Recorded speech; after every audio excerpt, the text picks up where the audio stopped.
Donc voilà une facture qui fonctionne bien. À chaque fois qu'on vend un nouveau produit, voilà, on peut sélectionner le nom du produit dans la base. La référence, le prix unitaire, le code TVA s'affiche automatiquement et dès qu'on met la quantité, on a le prix hors taxe et le prix toute taxe comprise et le total hors taxe en bas et le total toute taxe comprise. C'est très très pratique, on ne peut plus faire d'erreur de saisie ni en saisissant les désignations ni en saisissant les prix ou les codes TVA. On pourrait faire la même chose avec les clients. Imaginez qu'à côté de l'onglet base produit, j'ai un onglet base client avec toutes les coordonnées des clients. Je pourrais aller les saisir ici et je ne pourrais donc plus faire d'erreur en saisissant les données de mes clients. Maintenant, ce qui reste à faire, c'est donner quelques éléments de cosmétique à cette facture pour qu'elle ait l'air un petit peu plus professionnelle. Alors déjà, les prix, on les met en euros. Les prix, tout ce qui est pris, on va les mettre en euros. Donc on va dire à Excel, toutes les cellules qui doivent contenir un prix. J'ai supprimé le quadrillage, je vais le rafficher comme ça. Je vous dirai comment on resupprime après. Je saisis là toutes les cellules qui doivent contenir un prix. Celle-ci. Et je vais appuyer sur cette icône où il y a des pièces de monnaie et ça va mettre le prix automatiquement en format monétaire. Vous voyez, avec le symbole euro et avec les centimes. Vous pouvez aussi sélectionner ce menu et choisir entre monétaire et comptabilité. Mais en monétaire ou en compta, ça ne fait pas une énorme différence lorsque les prix sont positifs. D'accord ? Donc on va faire la même chose ici dans la colonne des prix hors taxe, y compris le total. Il n'y a pas de raison que le total soit pas mis en euros comme il faut aussi. Voilà. Et le prix toute taxe comprise, pareil. On le met en format monétaire. Voilà, c'est quand même un petit peu plus joli comme ça. Vous voyez, dans les bases de données produits, j'ai pas du tout mis les prix en format monétaire. Puisque ça n'a aucune importance, je peux le faire si je veux, mais le client ne les voit pas.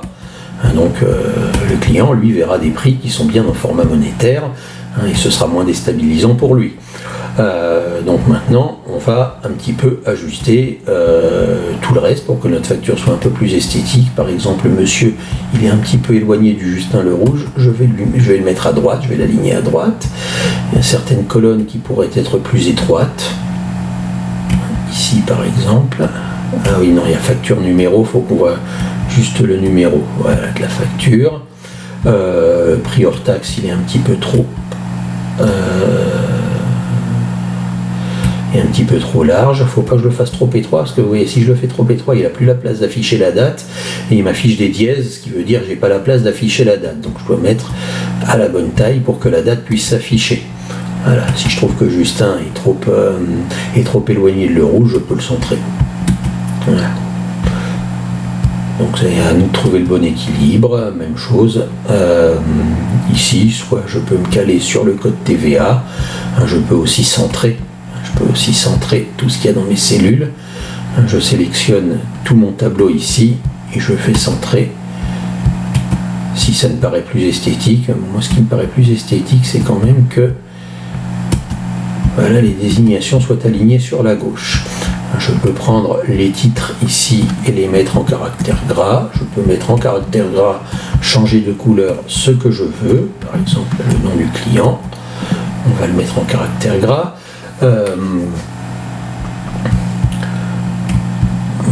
Ok. Je vais pouvoir rajouter des bordures.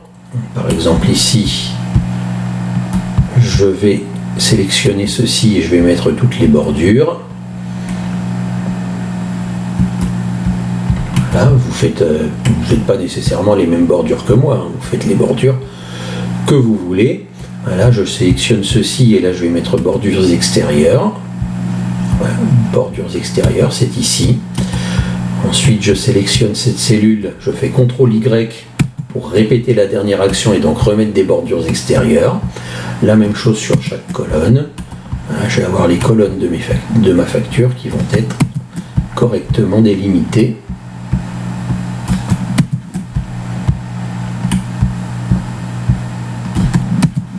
je vois que Total TTC a du mal à rentrer, donc je vais élargir un petit peu la taille de cette colonne. Et enfin celle-ci, je remets bordures extérieures, et voilà, il me reste en plus pour les totaux à mettre cette fois toutes les bordures.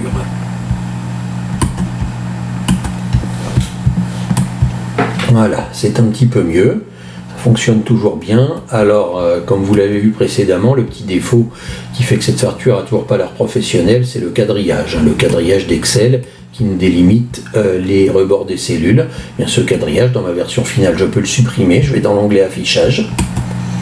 Vous avez ici la case quadrillage qui est cochée, il me suffit de la décocher. Et vous voyez, j'ai une facture sans quadrillage, elle a quand même l'air un petit peu plus pro comme ceci. Je peux réduire ici le ruban si je veux l'avoir en un petit peu plus grand. Vous voyez, c'est quand même un petit peu plus professionnel comme facture.